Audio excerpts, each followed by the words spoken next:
연평균 저는 비트코인을 뭐 제 개인 생각이 아니라 비트코인을 볼 때 주요 글로벌 자산 운용사들 있죠. 뭐 아크인베스트나 뭐 블랙락도 그렇고 비트와이즈도 그렇고 이런 주요 자산 운용사들이 앞으로 10년에서 15년 정도 기간에 비트코인의 가격 전망을 할 때 긍정 수준, 액추얼 수준, 뭐 보수적 수준 있잖아요. 이 보수적 수준의 연평균 성장률이 20에서 25% 정도입니다. 네, 안녕하세요. 저희가 오늘은 이장우 대표 모시고 비트코인 이야기 본격적으로 해보겠습니다. 대표님 안녕하세요. 네, 안녕하세요. 반갑습니다. 네, 안녕 반갑습니다. 저는 업루트 컴퍼니라고 하는 블록체인 스타트업을 또 창업해서 운영하고 있고요. 저희 회사는 이제 비트코인을 적립식 투자를 가장 또 스마트하게 잘해주는 서비스를 운영하기도 합니다. 그리고 2019년도부터 이제 한양대학교 겸임교수 하면서 이제 블록체인이라고 하는 기술을 또 학생들에게 또 가르치고도 있습니다. 반갑습니다. 저 예전에 제 거 영상 보면은 강승구 대표님, 네네, 맞아요. 부대표님 그렇죠? 맞아요. 나와가지고 유튜브 출연했었고 또 예전에 보면 제가 미국에서 찍은 거 있어요. 블록이라는 회사 가가지고 거기 S&P 500에 들어가 있는 기업인데 거기가 알고 보니까 잭도시 회사더라고요. 그래서 그 코인 지갑을 하드월렛을 이렇게 보여주면 선물로 줬는데 여기에는 비트코인만 저장이 되고 나머지 코인은 저장이 안 된다. 네. 그렇게 되면 판매성이 있겠냐 했더니 우리 대표가 비트코인 맥시라 이거 외에는 저장이 안 되는 겁니다 라고 해서 비트코인 저장 하드월렛도 제가 한번 네, 가지고 있습니다. 저도 저 가방에 그래요? 있어요. 네. 네. 그 되게 지갑 모양이 이쁜데요. 별 모양의 스톤 모양. 잭도시는 이제 비트코인 업계에서는 정말 유명한 분이긴 하죠. 비트코인 맥시로서. 그리고 비즈니스도 S&P 500에 들어가 있을 만큼 잘하고 있으니까 트위터 창업했거든요. 그리고 이제 블럭이라고 하는 회사 운영하고 지갑도 만들고 비트코인 생태계에 굉장히 많이 기여를 하는 회사이긴 합니다. 그러면 잭도시가 사토시인가요? 아니요. 비슷하다. 잭도시에 사토시면은 아마 비트코인 가격이 많이 떨어졌겠죠. 사토시는 지금 아직도 누군지에 대해서는 알려지지 않고 있고 네. 어떻게 보면 알려지지 않은 상태로 계속 가는 것이 비트코인 입장에서는 더 좋을 수도 있는. 그렇죠. 네. 아니 죽었다는 말도 죽었을 가능성이 인출을 안 하잖아요. 높습니다. 네. 그리고 몇몇 좀 이렇게 후보로 있는 분들도 있고. 이게 지갑을 꺼낸 기록이 있거나 뭐가 있어야 살아있다라는 생존 신고라도 해야 되는데 아예 못 꺼내는 걸 봤을 땐 가격이 이렇게 올라도 못 꺼내는 걸 봤을 때는 죽은 거 아닌가? 아니면 정말 본인도 비밀번호를 잃어버린 건가? 그러면 그만큼 물량이 결국은 소각됐다라고 봐야 되잖아요. 실제로 그쵸. 못 쓰는 물량이 된 거니까. 그럼 비트코인에서 오히려 호재가 될 수도 있는 거잖아요. 맞아요. 근데 이게 이제 두 가지 면다 있는 것 같아요. 그 물량이 한 100만 개 정도 되거든요. 네. 특정 지갑 주소는 아닌데 사토시가 있었던 그 시기, 사토시 말고는 특별히 채굴할 사람이 없는 그 시기에 나온 물량이 100만 개 정도인데 그 물량이 이동을 안 해요. 우리가 사토시 물량이라고 불러요. 그게 어떻게 보면 지금 불확실성이 있는 물량이기도 해요. 사토시가 누군지 죽었는지 앞으로 안 찾을지 또 나중에 좀 찾을지 이걸 모르잖아요. 네. 그렇기 때문에 그 물량이 되게 불확실성이 있는 물량이라서 어떻게 보면 이제 그게 비트코인 씬에서는 한 번씩 악재가 되기도 해요. 그 물량에서 조금씩 이제 물량이 움직일 때가 있거든요. 소량씩. 그러면 이제 그게 한번 악재가 돼서 가격을 좀 하락 요인이기도 하고. 그래서 그게 지금 사토시가 누군지도 모르고 죽었는지도 모르고 살았는지도 모르기 때문에 불확실성이 있는 물량이기 때문에 비트코인 가격이 오르면 오를수록 이 물량은 이제 늘 있는 거죠. 구설수에 있는 거죠. 쉽게 얘기하면. 그러니까 사토시가 오히려 자기가 사토시라고 밝힐 수가 없는 이유가 밝히면 죽이려고 달려들 건데 이 물량 소각된다 이러면서 그러니까 이제 더 오히려 감추는 거 아닌가 더 싶기도 하더라고요. 그럴 수 있죠. 근데 왜 소각이 안 되면 위험한 거예요? 그대로 두는 게 오히려 더 안전한 거예요? 소각이 안 되면 위험하다. 시장에 팔릴까봐. 그 팔릴까봐. 15조 원치가 가격이 또 내려갈 테니까. 물량 나오면 떨어지잖아요. 그렇죠. 그게 사실상 이게 사토시가 죽었다라고 보면 이 물량은 잠겨있는 물량, 아까 말씀하셨던 것처럼 호재일 수 있는데 사토시라는 사람이 나타난다거나 그 사토시가 나타나지 않더라도 그 물량을 움직일 수 있는 비밀키를 갖고 있는 사람이 좀 움직인다면 나머지 100만 개 물량도 움직일 수 있는 가능성이 있고 움직인다는 얘기는 시장의 매도 물량으로 나올 수도 있으니 그러네요. 그게 시장에서는 이제 악재로 작용을 하는 케이스죠. 그래서 잭도시 만나고 나서 제가 비트코인을 투자하겠다라고 영상에 밝힌 적이 있었고 실제로 샀었어요. 그래서 그 비트키에다가 집어넣어놨습니다. 왜 그런 생각을 했냐면 이게 다른 이유긴 한데 사토시 같은 경우에 여러 개가 나올 거다 이제 앞으로 한 100년 정도 비트코인 투자한다 쳐봐요. 그 사이에 사망하시는 분들이 비밀번호를 까먹거나 혼자 알고 있었다가 치매에 걸려서 기억 못하거나 자녀에게 말 못하고 죽거나 이런 식으로 존재는 하지만 콜드로 이게 되는 물량이 나날이 늘어날 거잖아요. 그럼요. 네. 그럼 실제 비트코인은 유통할 수 있는 물량은 나날이 줄어들 수밖에 없다. 그러면 당연히 가격이 오르는 게 아닌가. 맞아요. 비트코인을 희소성을 얘기를 할 때 비트코인이 새롭게 생겨나는 공급량이 4년마다 절반씩 줄어드는 것도 희소성에서 중요한 축을 차지하는데 방금 전인구 대표님 말씀하셨던 것처럼 기존에 갖고 있던 사람도 네. 본인이 자기 비밀번호, 개인 키를 잘 관리 못해서 분실할 수도 있잖아요. 그런 물량이 지금 이제 시장에서 예측하기로는 한 300만에 400만 개 정도 됩니다. 네. 그리고 그런 사람들은 앞으로 계속 늘어날 것이고 그래서 그 에피소드가 호주에 있는 어떤 개발자가 자기 컴퓨터를 이제 10수년 전에 비트코인 최고란 걸 버렸는데 네. 이게 한 8,000개 정도 된다고 해요. 숫자 잘 맞는지 모르겠는데 그 정도 꽤 많아요. 근데 그 컴퓨터가 이제 쓰레기 매립장에 들어가는 거 아니에요. 근데 나중에 비트코인 가격이 너무 많이 올라가지고 그걸 찾아야 되는데 네. 그래서 이제 호주 당국에다가 내가 그 쓰레기 매립장 다 매입을 하겠다. 근데 이제 딜을 이제 허가를 안 해준 거죠. 계속 찾는 시도를 하는데 그걸 못 찾았어요. 이제 그런 일이 발생을 하는 거죠. 쉽게 얘기하면. 초기에는 이게 가치가 없다라고 생각을 했을 것이고, 근데 그런 자세는 지금 이제 시장에서 가치를 가지니까 이런 이제 에피소드격인 일들이 많이 있습니다. 그게 한 3, 400만 개 정도. 죽어가는 물량들은 나날이 늘어날 거면 가치는 당연히 오를 수밖에. 금 같은 경우는 죽어도 다 보관을 이렇게 현물로 해놓으니까 그렇죠. 어쨌든 자손 대대로 내려가는 건데 비트코인은 갑자기 끊겨. 근데 이렇게 돼도 네. 괜찮은 거예요? 다 끊기고 막 그 잡혀 있는 게 많아져도 그냥 희소성은 올라간다? 희소한 가치가 올라가는 거죠. 네. 그럼 희소한 게 이 사용성을 망치냐? 뭐 이런 생각을 해볼 수 있겠네요. 너무 개수가 줄어들면 사용할 양이 적어지는 거 아니야? 이런 관점으로 생각하시는 분도 있더라고요. 그것도 사실 아닌 게 비트코인은 1억 분의 1까지 쪼개질 수 있어요.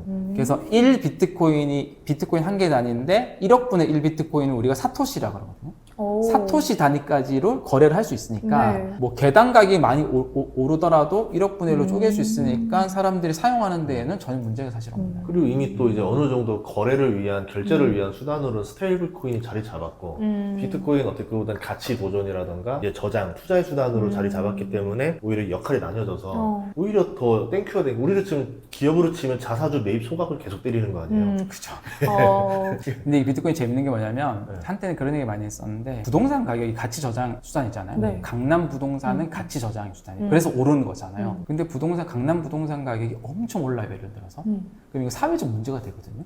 유틸리티, 살아야 되는 공간이 너무 오르니까 그렇죠, 문제가 그렇죠. 생기는 네. 거예요. 주식 가격도 지금 하이닉스, 삼성전 많이 올랐지만 엄청 오르면 그러면 사람들이 이제 밸류에이션을 보기 시작을 하죠. 매출이나 이익 대비해서 너무 많이 오르면 이건 또 이제 계속 오를 수가 없거든요. 근데 이제 비트코인은 되게 희한한 자산, 유틸리티도 없고 기초 자산이 없는 자산이에요. 가격이 사실 올라도 이 유틸리티에 문제가 안 생기기 때문에 사회적 문제가 사실 생기기 어렵고 기초 자산이 없기 때문에 이게 오르더라도 이 밸류에이션 적정해? 라는 질문이 사실 안 맞아 떨어지는 거죠. 그래서 그런데 희소한 자산인데 그런데 네트워크적 자산이에요. 이게 뭐냐면 제가 비트코인 갖고 있어서 가치가 있으니까 전인구 대표님 하나를 보내면 비트코인 이용자는 2명이 되는 거예요. 또 2명이 또 필요해서 커피 사 먹는다고 또 전송하면 한 4명이 되는 거잖아요. 네트워크적 확산을 한 자산이기 때문에 우리 메칼프 법칙에서도 네트워크적 확산을 하면 이제 가치가 제곱에 비례를 하잖아요. 그렇게 이제 가치가 올라가는 희소한 자산이다 보니까 변동성은 크지만 장기적으로는 되게 우상향할 수 있는 자산. 이게 좀 보는 게 또 제 뷰이긴 합니다. 저는 하드월렛을 왜 딱 지을 때 좋았냐면 네. 이걸 쥐는 순간 내가 전 세계 어디 가도 우선 굶어 죽진 않겠구나. 네, 이게 예를 들어서 이게 국내 돈을 해외로 넘기는 게 쉽지가 않습니다. 특별하게 어떤 사유가 있거나 이게 적합한 그런 게 없으면은 국내 돈을 해외로 가는 거는 거의 어려운 일인데 네. 이 지갑은 세계를 아무데나 돌아다닐 수 있는 거예요. 이거 들고 세계 일주를 할 수도 있는 거잖아요. 그렇죠. 이게 가능하다 보니까 그 심리적인 안정감이 꽤 있더라고요. 그럼요. 금을 가지고 다니는 느낌? 디지털 금이니까 또. 그래서 일반적으로는 보통 콜드 월렛이라고 해서 아까 얘기 비트키 같이 네. 이런 지갑을 두고 USB처럼 생기기도 하고요. 이쁘게 생긴 것도 있어요. 당기는데 여기에 결국은 비밀키가 담겨져 있는 거거든요. 네. 예, 비밀키를 안전하게 보관한 도구예요. 네. 근데 보통 이 비밀키는 우리가 복구 문구라 그래서 니모닉 24개 정도의 단어를 가지고 암호화해서 이루어지는 거거든요. 이 키가 없어도 24개 단어만 적은 종이만 갖고 있어도 네. 국경을 넘어서 해외에서 이 코드 가지고 내 비트코인 접근할 수가 있는 거죠. 근데 근데 그 적은 종이조차도 불안하다. 누가 볼까봐. 그러면 사실상 현실적으로 어렵긴 하지만 그냥 암기해도 돼요. 그렇죠. 24개면 암기면 되잖아요. 24개면. 그 단어는 본인이 설정을 하는 건가요? 아니면 이미 정해져 있나요? 그 단어들이? 최초에 본인이 설정을 할 수도 있어요. 오. 보통은 진짜 원시적으로 가면 주사위를 던져서 네. 이 문구를 만들어내요.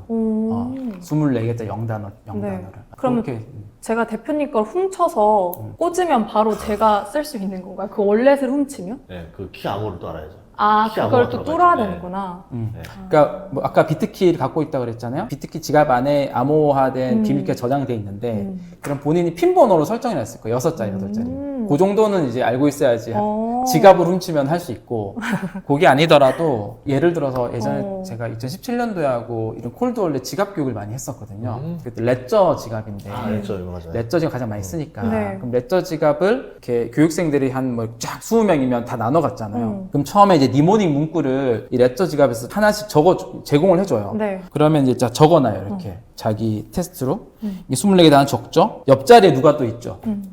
옆자리에 있는 사람이 만약에 옆 사람 거를 사진을 딱 찍어뒀다가 그때 바로 이렇게 뺏쓰는 게 아니라 한 10년쯤 뒤에 이 사람은 아무도 내 니모니 문구를 모를 거라 생각을 하고 그 니모니 문구에 있는 개인 지갑 주소에 비트코인을 10개를 보관하고 있을 수도 있죠. 네. 근데 10년 뒤에 이거 알고 있으면 그대로 빼갈 수 있어요. 중간에 변경이 안 돼요, 이 암호는? 맞아요. 진짜요? 그래서 본인이 노출됐다 싶으면 새로운 니모니 문구로 주소 옮겨야 되는 거죠. 아. 그래서 요 문구 자체는 정말 잘 이제 보완을 잘 해야 되는 거고, 요걸 잘 하기 위해서 이런 이제 콜드월렛, USB 같은 곳에서 이 비밀키를 암호화한 걸 보관을 하는 거고, 그리고 거래소를 보통 우리 이용하잖아요. 네, 암호화폐 네. 거래소. 암호화폐 거래소는 이 모든 것들을 그냥 거래소라는 회사가 직접 다 대신해 주는 거죠. 그래서 업비트나 뭐 빗썸 거래소 이용할 때 니모니 문구 필요 없고 뭐 비밀키 이런 거 필요 없고 다 필요 없잖아요. 로그인만 하면 되는 거잖아요. 네. 그런 작업들을 다 거래소가 대신 해주기 때문에 거래소가 지갑에 하나로 통으로 모아가지고 본인들이 보안을 더 잘해서 관리를 하는 거죠. 근데 또 중장기적으로 봤을 때는 우상향하는 자산이 맞는데 비트코인이 되게 하락세였잖아요. 굉장히. 근데 또 이번에 그 전쟁 리스크가 좀 완화가 되면서 잠깐 좀 반등을 하는 모습인데 네. 많이들 궁금해 하시더라고요. 이게 진짜 반등의 신호점일지 어떻게 보시나요? 그러니까 지금이 바닥이냐, 이제는 올라갈 거냐 이런 이제 질문과 비슷한데 바닥은 이제 저는 그렇게 바닥은 점이 아니고 바닥은 구간이라고 본다면 지금은 그 바닥의 구간 안에 들어와 있는 건 맞는 것 같아요. 그래서 여러 가지 우리가 뭐 보통 블록체인에서는 이제 온체인 데이터란 걸 많이 좀 활용을 하는데 네. 우리 가격만 봐서는 모르잖아요. 네. 지금 인 9,500만 원이 50% 떨어졌지만 바닥일지 아니 이 9,500만 원은 2021년도 고점이었던 8,000만 원보다 더 비싼 가격인데 너무 과열 아니야 이렇게 생각할 수도 있고 그쵸. 그래서 온체인 데이터를 보면 이 자산의 어떤 과열 지표들을 좀 볼 수 있는데요. 그게 보통 MVRV라고 하는 지표를 많이 우리가 이용하거든요. 이게 뭐냐면 네. 온체인 데이터란 게 블록체인에 있는 거래 내역들을 다 그러니까 거래 내역들을 온체인 데이터로 다 기록이 돼요. 그러니까 내가 뭐 전인구 대표는 비트코인 하나를 보내면 여기 블록체인 상에서 움직이기 때문에 이 기록들이 다 남는 거죠. 그래서 온체인 데이터를 MVRV 데이터를 보면 전 세계 비트코인을 갖고 있는 사람의 평균 매수 단가를 알 수 있어요. 그래서 이 과거의 데이터를 보면 이 매수 단가 비해서 낮을 때, 그러니까 전 세계에 있는 비트코인 매수자의 평단가보다 낮다는 얘기는 다 손해를 보고 있다는 얘기잖아요. 그 시기가 늘 바닥의 시기였거든요. 크립토 겨울이라고 보는. 지금이 딱 그 시기에 거의 근접을 해 있긴 해요. 지금 50% 정도 하락을 했는데. 이제 그런 데이터를 보고도 우리 지금은 어느 정도 바닥 구간에 와 있구나. 근데 이 바닥이 뭐 3개월을 갈지 6개월을 갈지는 좀 외부 변수랑 좀 연관돼 있으니까 모르겠지만 충분히 과열이 식었고 바닥권에 와 있다. 그리고 주로 이제 주식에서 많이 보는 200이평선이 또 비트코인에서는 꼭 중요한 역할을 하거든요. 200주 이평선 아래로 내려가면 또 어느 정도의 굉장히 저평가된 시기인데 지금 그 시기이기도 하고. 크립토라는 시장이 완전히 이제 아웃되는 게 아니고 어쨌든 점점 양지로 올라오고 있는 상황에서 가장 딱 코인 하나만 찍어보라고 하면 비트코인이 우선 제일 1대장으로 나오는 거고 네. 그러면 결국 크립토 시장만 좋아지거나 분위기만 괜찮으면 비트코인 먼저 올라갈 확률이 굉장히 높은 거잖아요. 그러니까 네. 코스피 하면 사람들이 삼성전자 딱 떠오르는 것처럼 그냥 암호화폐 하면 비트코인 딱 이거잖아요. 그쵸. 그러면 쌀 때 사서 비쌀 때 팔면 되는데 꼭 사람들은 누가 코인으로 돈 버는데 집 샀대 그러면 그래? 이제 사볼까? 샀다가 꼭 고점에서 저점에 팔아. 네. 이게 문제라는 거죠. 근데 맞아요. 이 심리를 깨부시는 방법은 저도 주식 교육도 해봤지만 안 돼. 이건 깨보실 이거는 수가 하지 말라고 옆에서 붙잡고 해도 썩네요. 오히려 좋아하지 않아요. 그래서 차라리 만약 기계적인 방법을 써야 된다. 차라리 뭐 말씀 뭐 적립식으로 그냥 때려서 한다던가. 차라리 그게 훨씬 낫다. 그러면 오르면 오른 대로 좋고 떨어지면 또 싸게 사니까 좋고 그냥 이렇게 가야 장기 투자가 가능하지. 이게 딱 그 타이밍 맞춰서 사세요 마세요라고 하면은 거의 대부분 안 움직이더라고요. 그게 딱 우리가 네. 지금 주식으로 경험을 하고 있잖아요. 작년 초 2025년도 1월 달에 삼성전자 주식을 추천했으면 되게 망설이지 않았어요? 욕 먹었죠. 그때 먹었죠. 이후로 5만 원까지 더 떨어졌거든요. 네. 아, 제가 2024년도 말에 연말 행사하면서 이제 경제 뭐 유튜버 분들 전문가 얘기하면서 국장 탈출은 지능순이라고 많이 다 이구동성 똑같이 다 얘기했어요. 네, 네. 맞아요. 근데 지금 이제 그때 비해서 몇 배, 6배 올랐나요? 6배 오른 삼성전자를 지금 추천을 하면 고민을 할 거 아니에요. 하죠. 사지 말라고 하면 욕. 그쵸. 오히려 그런 거잖아요. 왜 말리냐고. 맞아요. 이게 사람의 심리 이렇기 때문에 아까 말씀 있는 것 같아요. 근데 삼성조차도 그런데, 그러니까 밸류에이션 측정이 가능한 조차도 그런데, 비트코인은 오르면 더 오르죠. 근데 이걸 측정할 수 있는 데이터가 주식하고는 다르기 때문에 판단의 지표가 좀 애매하긴 해요. 그렇기 때문에 더 심해지는 거지. 오르면 그때 진입하고 싶은 마음, 떨어지면 그때 팔고 싶은 마음. 그래서 전 비트코인 투자에 있어서는 전 6개월, 1년 단위의 관점으로 봐서는 절대 안 된다. 이건 정말 장기 시계열에서 연평균 성장률 개념을 가지고 네. 3년, 5년, 10년 이런 약간 좀 장기 시계열에서 바라보고 투자를 해야 된다라고 늘 얘기하는 이 자산 특징이긴 합니다. 그러면 연평균 얼마씩 성장할 거라고 잡고 봐야 될까요? 연평균 저는 비트코인을 뭐 제 개인 생각이 아니라 비트코인을 볼 때 주요 글로벌 자산 운용사들 있죠. 뭐 아크인베스트나 뭐 블랙락도 그렇고 비트와이즈도 그렇고 이런 주요 자산 운용사들이 앞으로 10년에서 15년 정도 기간에 비트코인의 가격 전망을 할 때 긍정 수준, 액추얼 수준, 뭐 보수적 수준 있잖아요. 이 보수적 수준의 연평균 성장률이 20에서 25% 정도입니다. 근데 그걸 참고할 수 있겠죠? 네. 네. 우리가 긍정을 굳이 안 보더라도 네. 또 하나는 그 비트코인은 이게 어떤 주식 매출의 이익으로 밸류에이션 되는 게 아니다 보니까 물리학자 지오반니라고 하는 분이 파워로우 법칙, 몇 법칙이라고 하는 하나의 경로 비트코인 가격 경로를 전망할 수 있는 모델링을 한 게 있는데 이게 꽤 과거 이제 비트코인 성장 곡선으로 잘 맞아 떨어져요. 비트코인은 이렇게 쭉 이렇게 지수적으로 성장하는 게 아니라 로그 함수적으로. 그러니까 비트코인이 성장하면 할수록 성장률은 좀 계속 둔화되는 형태. 이 파워로우 모델이 그래도 비트코인 가격에서는 가장 근접한 가격 전망인데 이 파워로우 모델을 보더라도 앞으로 5년 정도는 연평균 35%. 그 5년에서 10년 사이는 연평균 한 27%, 그 10년, 15년 사이는 연평균 한 20% 초반대. 평균으로 따지면 연평균 한 25% 정도. 근데 이게 연평균 25%가 비트코인이 과거에 성장해온 수준에 비교하면 현재 낮은 수준이긴 해요. 비트코인 최근 5년이 연평균 한 50% 성장했거든요. 그 전은 최근 7년 정도 하면 연평균 한 70% 성장했고. 이제 비트코인 또 이제 성장을 하니까 시가총이 커지니까 아마 좀 둔화될 거란 말이죠. 그래서 이제 이 책에서도 비트코인의 연평균 성장률을 앞으로 15년은 한 25% 정도 성장하는 자산이다 라고 하고 이제 기초적인 가정을 하나 해서 좀 시뮬레이션을 좀 한 게 있습니다. 그럼 만약에 인플레이션까지 고려를 했을 때 진짜 은퇴 자산으로 이 비트코인을 모은다 라고 하면 비트코인 몇 개 필요할까? 그쵸. 그 질문에 답하려면 네. 첫 번째 무슨 계산이 필요하냐면 계산? 은퇴 때 얼마가 필요할 거냐. 네. 그래야지 우리의 자산을 얼마나 모아야 되는지 결정되잖아요. 그쵸. 은퇴 때 얼마가 필요할 거냐라고 생각하면 몇 년 뒤에 은퇴를 할 거냐 이게 나와야 돼요. 그거를 우리가 15년 뒤로 잡았어요.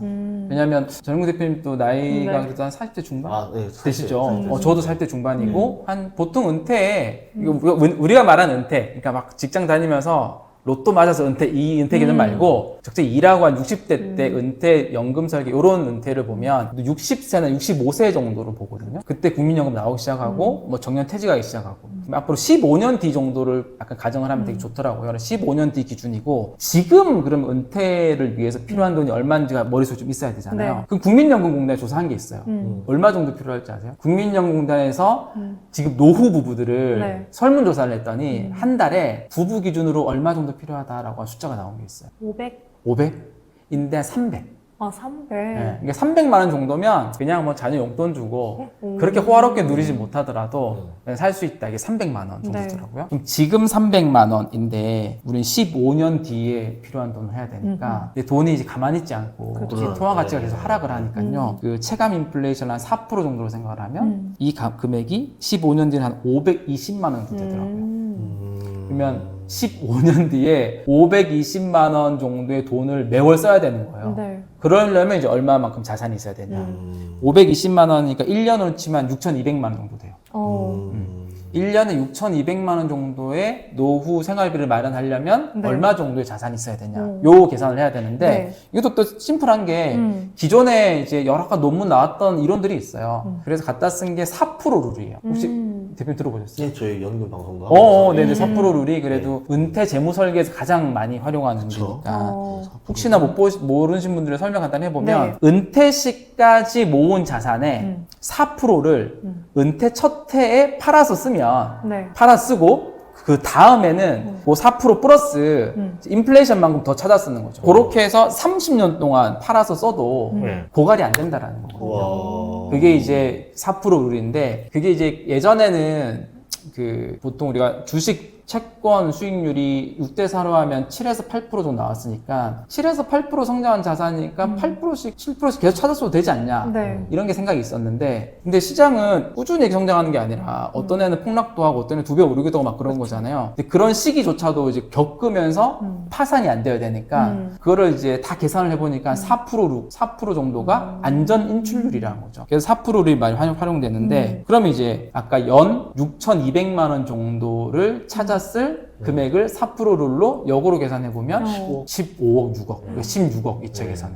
그래서 16억이 필요하더라. 15년 뒤에 은퇴를 위해서 필요한 돈이. 그러면 일반적인 방식으로는 모아서는 불가능한 거고 뭐 주식이라든가 부동산 수익률도 안정적으로 잡아서 가면은 그때까지 만들기 쉽지 않겠네. 그러니까 약간 좀 수익률 높은 자산도 어느 정도 포트폴리오에 있어야지만 이게 밸런스 맞는다. 그래서 계산을 해본 게 있어요. 책에는 없긴 한데 우리가 보통 자산을 투자해야 되잖아요. S&P 500, 나스닥 100, 금, 뭐 부동산도 있고 또 코스피도 있겠네요. 주요 자산들이 또 투자한 자산들이니까 계산해보면 그 우리가 코스피가 지금이야 최근 2년에 많이 올랐는데 시계를 넓혀서 15년 정도로 보면 연평균 한 8% 정도 성장, 7에서 8% 성장하는 자산이거든요. 그래서 코스피로 투자를 많이 한다고 치면 매월 한 450만 원씩 저축을 해야 16억이 모아지는 거더라고요.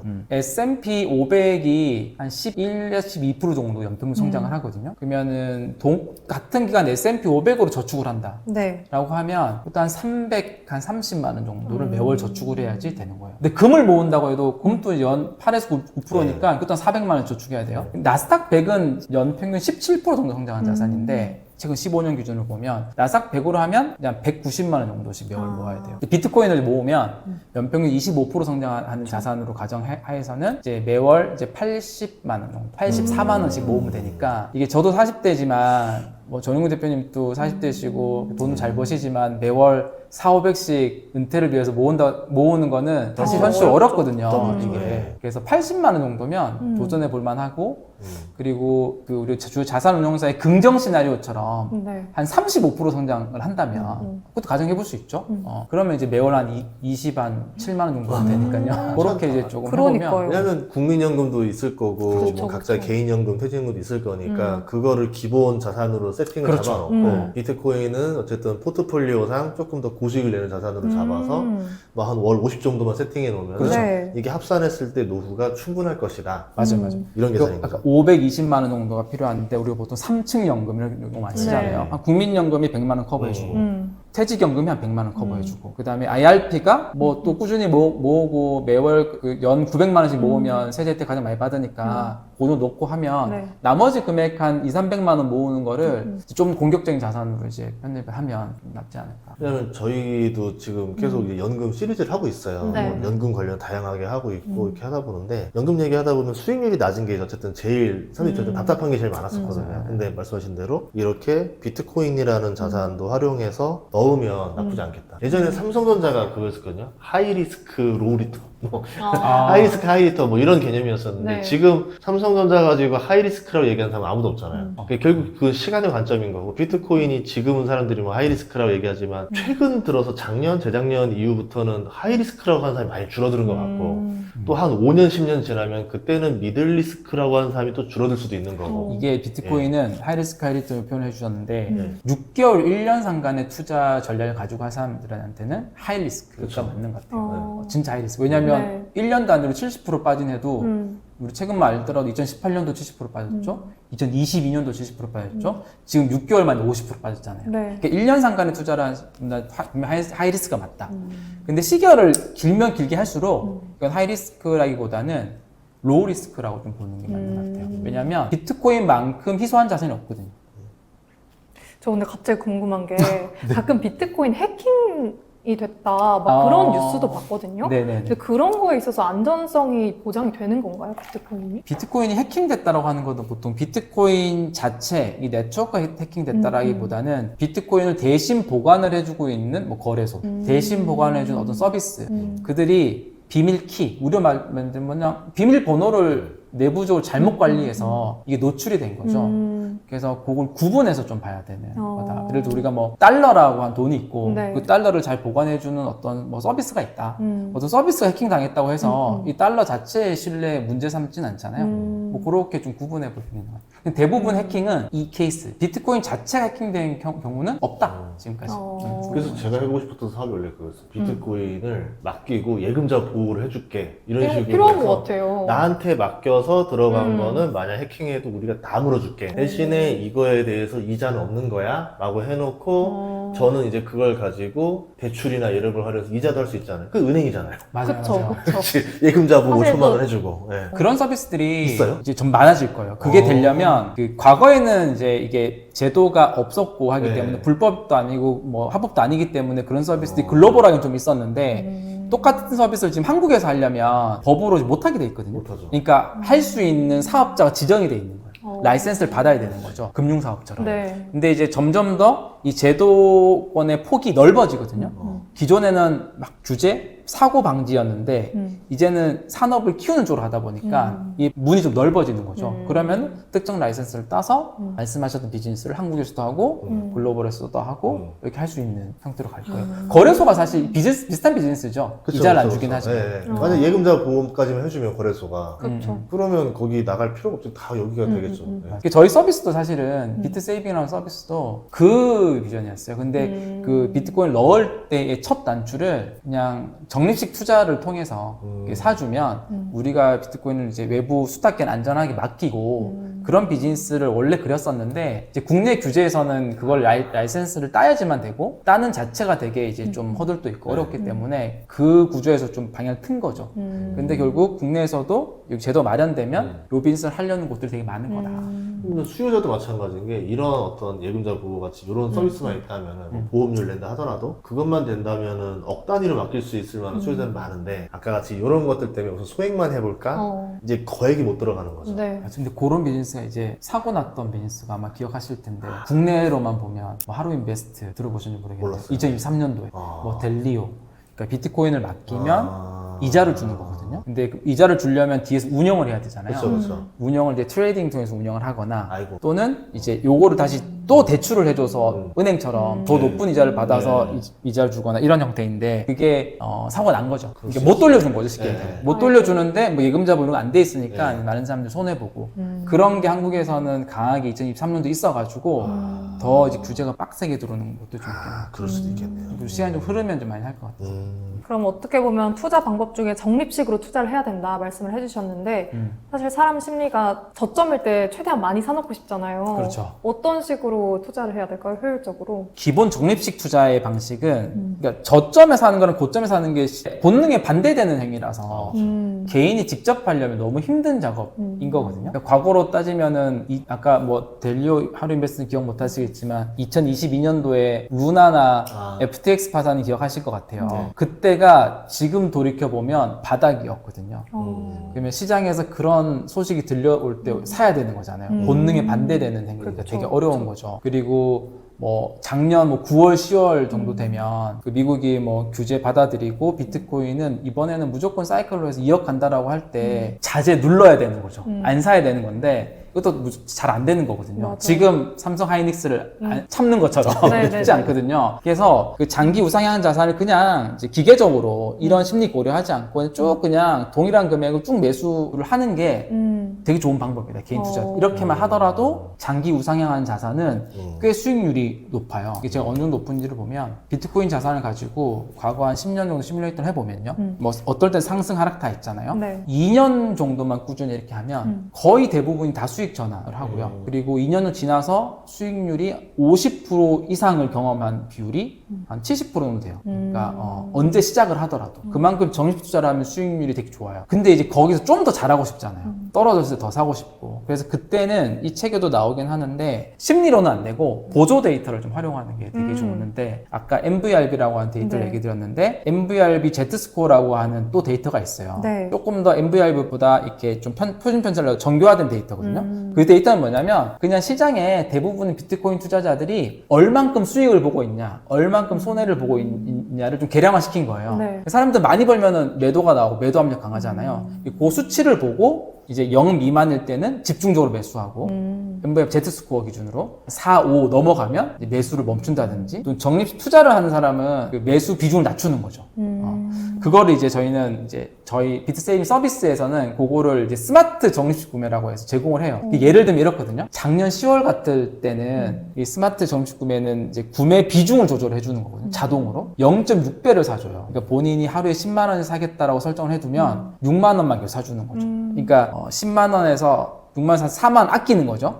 그리고 지금 같은 시기는 1.6배를 사줘요. 그러니까 10만 원 선택하면 16만 원 사주거든요. 지난번 아낀 돈을 네. 지금 사주는 거예요. 효율을 좀 높이는 거고 50% 떨어졌을 때 16만 원 사주니까 네. 훨씬 더 많은 수량을 살 수 있으니까 이게 아까 말씀하셨던 것처럼 뭐 저점에 많이 사고 싶고 고점일 때 적게 사고 싶은데 네. 그게 심리로는 일단 힘들고 이런 좀 보조 데이터들을 좀 활용을 하거나 아니면 이런 뭐 좀 기계적인 어떤 상품을 활용하거나 이런 방법들이 있는 것 같습니다. 제가 주식도 그렇지만 비슷하죠. 까먹는 게 제일 좋거든요. 내가 투자했는지 망각하는 수준으로. 아, 맞아요. 근데 이거를 아까 같이 내가 다 보면서 비쌀 땐 조금 사야지, 아니 비쌀 땐 더 사야지 그러니까 되고 반대로. 내가 또, 야 빨리 팔아야 되겠다 이게 되니까 이게 심리를 못 이기더라고요. 그러니까 투자자가 심리 이기는 건 불가능하다. 그래서 아까 같이 그냥 자동화 같이 그냥 맡겨놓고 나는 그냥 내 생업을 집중하는 게 그나마 제일 깔끔한 방법이 아니었나가 이제 제 오랜 경험에서 그 방법 중에 하나가 아까 얘기한 비트키 같은 네. 개인 지갑에 네네. 그냥 넣어두고 잊어버리는 거죠. 그러다 비트키도 잃어버리니까. 아, 비트키 잃어버리면 안 되지. 조심하세요, 대표님. 네. 그게 왜냐면 왜 이제 넣어놓으면 좋냐면 신경 안 써도 되기도 하는데 그걸 팔려면 되게 번거로운 작업을 거쳐서 거래소에 또 보내야 되거든요. 맞아요. 귀찮아서 안 보내요. 그러니까. 그렇구나. 근데 거래소에 있으면 버튼 한 번으로 이렇게 그쵸. 너무 그 심리적으로 두려움이 오면 팔아버리잖아요. 이제 그런 면에서도 개인 지갑을 활용하면 되게 좋더라고요. 근데 그리고 또 이런 하나 거- 이제 방법 중에 하나가 저게 있는 것 같아요. 개수, 목표치를 비트코인 개수 단위로 설정을 해두는 게 되게 중요하다. 나름의 좀 합리적인 개수 목표는 정해지면. 그래서 이 책에서도 0.21 비트코인이라고 하는 개수를 딱 지정을 해주잖아요. 개수로 하게 되면 아까 하락이 오더라도 네. 심리적으로 굉장히 멘탈이 좀 많이 안정이 돼요. 왜냐면 내가 비트코인 하나를 모으는 게 목표였어요. 뭐 10년 뒤까지, 5년 뒤까지. 근데 비트코인이 지금 50% 떨어지면 네. 이 같은 돈으로 이 개수까지 모으는 시간이 2배가 단축이 되는 거기도 하고 같은 돈으로 작년에 비해서는 또 2배 더 많은 수량을 매수할 수 있는 거니까 비트코인의 하락은 보통 오르는 시기보다 하락하는 시기가 훨씬 더 길어요. 그러니까 짧은 시간에 확 오르고 하락은 길게 하락을 하거든요. 네. 그러니까 이 시간을 그래도 조금 멘탈이 무너지지 않은 상태에서 행복하게 투자를 하면서 네. 할 수 있는 특징도 있다. 개수를 목표로 쌓으면 그 기준이 0.21개인 거예요? 은퇴 기준으로 15년 기준으로 봤을 때? 이게 왜냐면은 계산을 해본 거예요. 비트코인이 연평균 25% 정도 성장하는 자산이면 우리가 16억을 마련해야 되잖아요. 4%로 의하면 그러면은 은퇴 시점에 필요한 비트코인 개수가 나오는데 그게 0.42개였어요. 0.21 0.21개가 아니라 네. 0.42개도 어떤 목표치로 하기 되게 좋은 숫자이긴 하고요. 네. 근데 아까 4% 룰에서 비트코인 자산이 좀 안 맞겠다라는 거 좀 판단이 승인했었어요. 왜냐면 이 4% 룰의 논문 자체가 주식, 채권 6대4 비중으로 해서 연평균 7% 정도 성장한 자산으로 시뮬레이션을 한 그 룰이거든요. 4%를 가지고 비트코인에 적용을 하면 근데 비트코인 또 앞으로 15년은 25%지만 15년에서 은퇴한 뒤 30년 찾았을 때는 성장률이 낮아지겠죠. 뭐 15%로 더 낮은 성장률을 고려를 네. 했을 때도 죽을 때 너무 돈이 많이 남아요. 4%만 찾았으면. 음. 그러니까 너무 안전하게 찾았은 거지. 예. 그래서 이 책에서는 8% 비트코인에 맞는 8% 룰을 제시를 해요. 8%를 찾았어도 첫 해에 충분히 커버 가능하다. 왜냐면 앞으로 15년 25%, 그 뒤 30년 15% 정도 성장한 자산이니까. 그래서 8%를 하니까 0.42개가 아니라 0.21개 정도면 충분을 하더라. 그렇게 좀 나와줬잖아요. 근데 어찌저찌 이렇게 비트코인을 열심히 모았는데 은퇴를 했어요.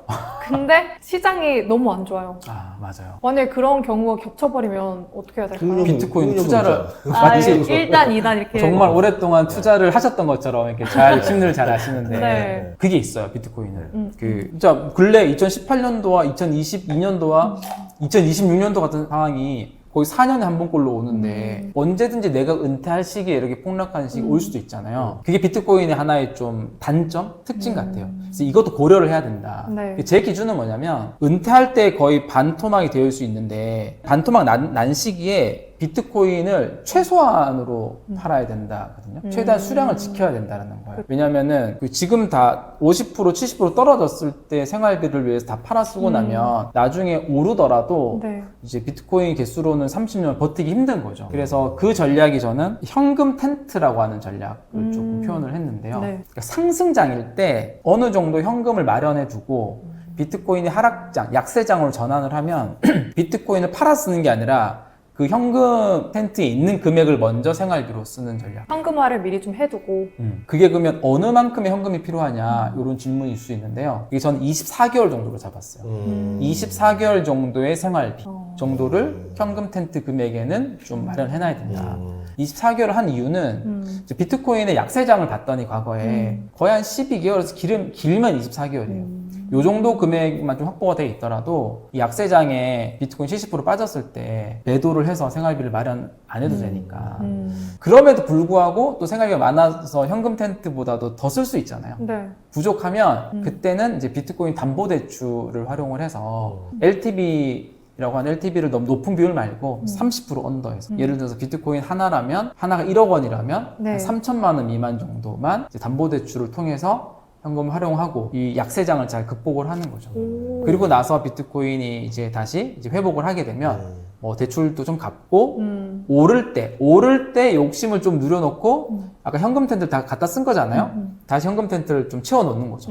올랐을 때 좀 매도를 해서. 그래서 그 기준치. 근데 자기 심리적으로 쉽지 않아요, 이것도. 네. 그래서 그 기준치를 그 온체인 데이터를 가지고 이 온체인 데이터가 몇 정도가 오면 일부를 팔아서 현금 텐트를 채워놓고 어느 정도가 오면 이제 비트코인 매도를 좀 멈추고 이제 현금 텐트 찾아 쓰고 이런 것들도 나름의 이제 좀 시뮬레이션을 통해서 좀 담아놓은 거죠. 보험을 좀 드러나야 되는 거죠. 나중에 비트코인 연금 상품이 따로 나올 것 같아요. 보험사에서 진짜. 나올 것 만들 것 같아요. 같아요. 비트코인 전용으로 해가지고 이런 계산 복잡하게 안 해도 되게 높은 확률. 알아서 오토로 만들어줄게요. 맞아, 해가지고 맞아. 네. 국민연금처럼 우리도 뭐 계산 안 하잖아요.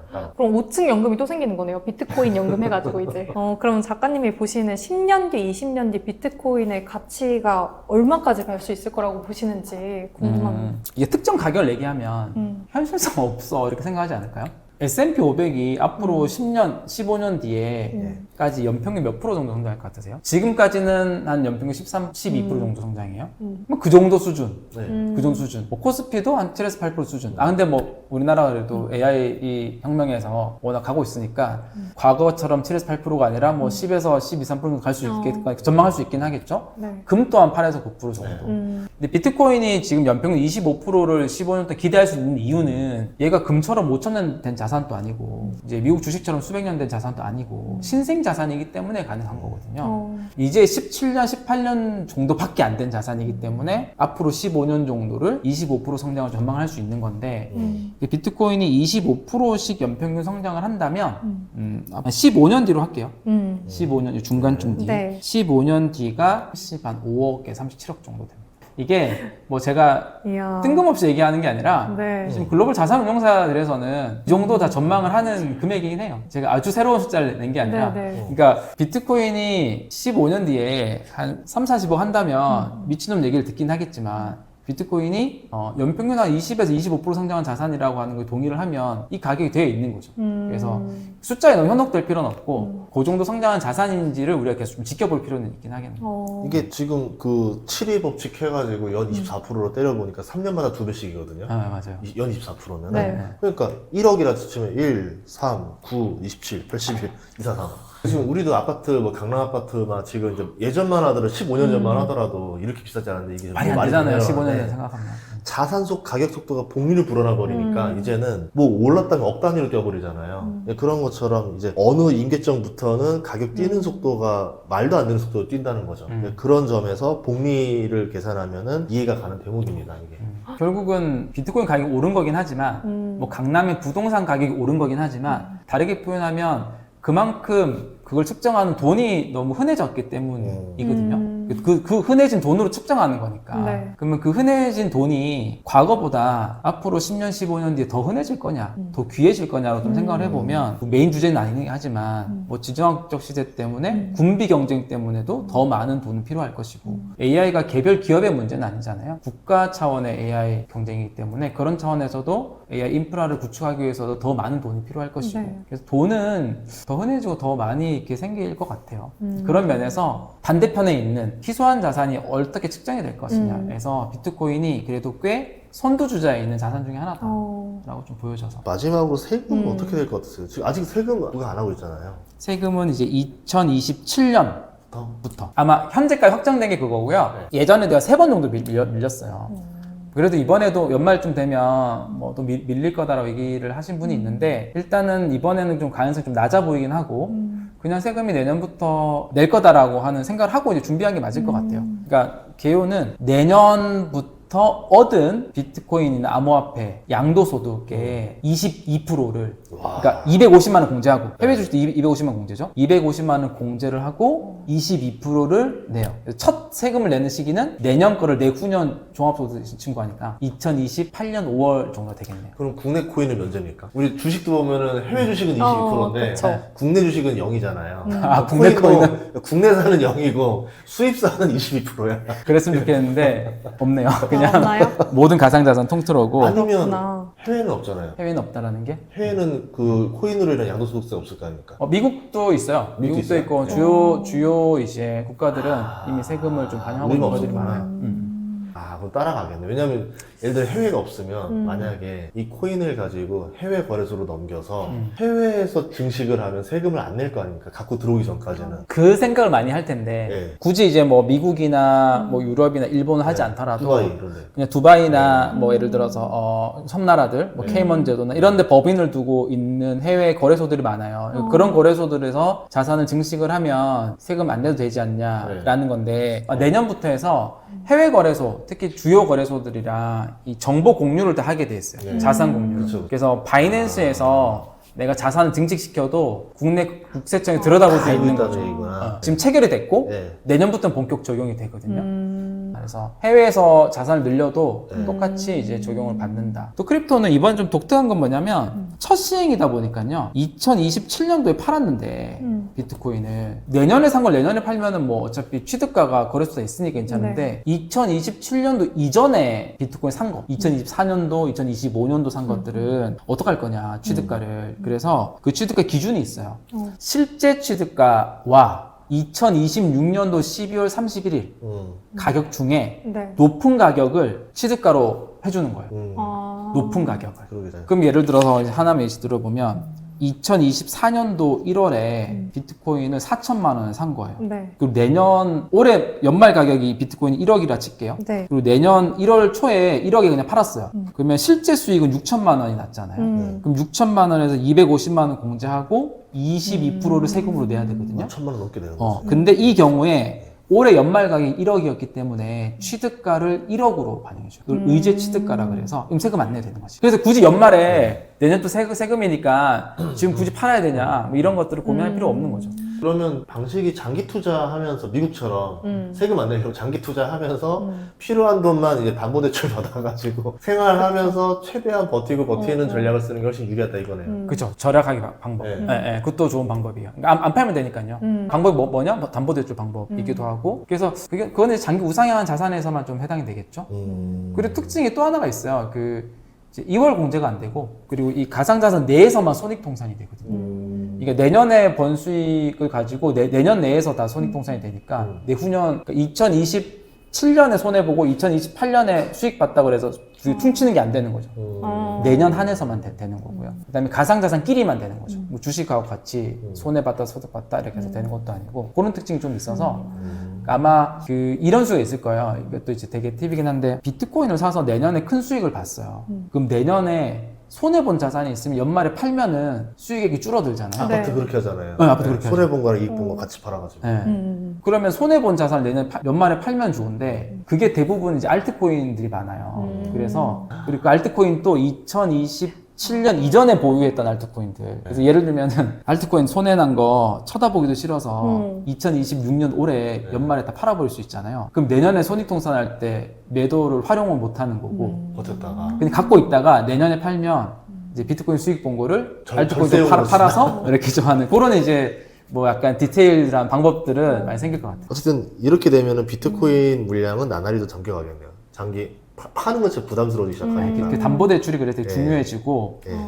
국내에서도 많이 생길 것 같아요. 그러니까 아마 금융사들이 해야 될 것 같아요. 금융사들이 할 것 같아요. 그래서 왜 이제 비트코인이 장기 투자로 괜찮은지 은퇴 자산으로 되는지는 얘기를 들었는데 좀 이해가 됐을 거라 봅니다. 네. 이제 충분히 이제 설득력 있게 말씀해 주셔가지고 저희도 좀 이해가 됐습니다. 그래서 한번 여러분 더 궁금하신 내용들은 0.21 비트코인으로 은퇴 준비합시다. 책에 더 많이 나와 있으니까 참고해 주시면 고맙겠습니다. 저희가 그 고정 댓글에다가 구입 링크 놓을 테니까 많이 클릭해서 사주시면 감사하겠습니다. 오늘 출연 고맙습니다. 네, 감사합니다. 감사합니다. 네.